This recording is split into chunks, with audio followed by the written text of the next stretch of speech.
नमस्कार दोस्तों, धर्मकारा उसमें आपका स्वागत है। जम्मू में बन रहा है भव्य एम्स और इसकी तस्वीर, इसका वीडियो स्वास्थ्य मंत्री डॉक्टर मनसुख मांडविया ने सोशल मीडिया पर शेयर किया है कि यहाँ पर एक भव्य एम्स आकार ले रहा है। बहुत ही शानदार एम्स तो जगह जगह बन चुका है, कहीं फंक्शनल हो गया, लेकिन मिथिला के एम्स का क्या हुआ? तो मिथिला के एम्स में बड़ी डेवलपमेंट ये आ रही है सामने कि अब डीएमसीएच नहीं बल्कि शोभन में स्थापित किया जाएगा राज्य का दूसरा एम्स। और इस बात की पुष्टि प्रत्यय अमृत जो स्वास्थ्य विभाग के अपर मुख्य सचिव हैं उन्होंने पुष्टि कर दी है और उन्होंने बताया है कि शोभन बाईपास पर 150 एकड़ जमीन देने का प्रस्ताव स्वीकृत कर दिया गया है। नीतीश कुमार ने इस पर सहमति दे दी है और ये भी मामला कैबिनेट में जाएगा।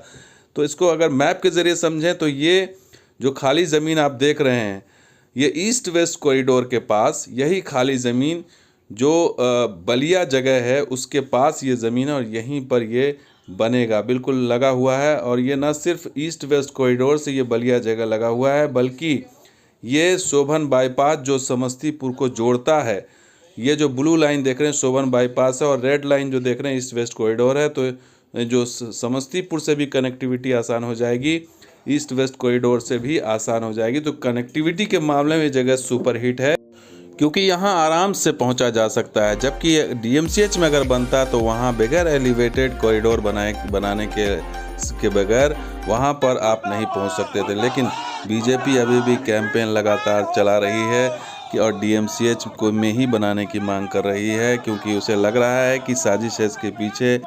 और बीजेपी को लग रहा है कि ये मामला नीतीश सरकार लटका रही है, भटका रही है, अटका रही है और इसीलिए। लेकिन अब चूंकि शोभन का विकल्प सामने दिखाई दे रहा है, इससे पहले आपको बता दें कि अशोक पेपर मिल हायाघाट की भी बात सामने आई थी, लेकिन अब ये तय करीब करीब लग रहा है, पिक्चर साफ हो रही है कि जम्मू में जिस तरह से एम्स बन रहा है वो कुछ इस तरह का एम्स अब आपको शोभन के पास दिखाई देगा। और ये एक सही निर्णय भी कहा जा सकता है क्योंकि एक खुली जगह, खुला वातावरण एम्स के लिए बहुत ज़रूरी था और यही मांग केंद्र सरकार शुरू से कर रही थी। लेकिन बिहार सरकार जिद पर शुरू में अड़ी हुई थी कि डीएमसीएच में ही देना है, लेकिन अब बिहार सरकार को समझ में आया है कि डीएमसीएच का वजूद बचाने के लिए ये संभव है कि इसको अलग ही रखा जाए क्योंकि घालमेल करके कोई फ़ायदा दिखाई नहीं पड़ रहा है। लेकिन शोभन का आप देखना होगा कि विकल्प केंद्र सरकार को मंजूर होगा कि नहीं, क्योंकि केंद्र सरकार की भी टीम उस पर आएगी और टेक्निकल टीम देखेगी उसको।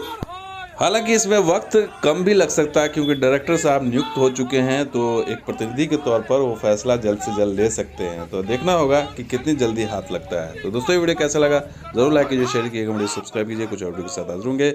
शुक्रिया इस वीडियो को देखने के लिए, धन्यवाद।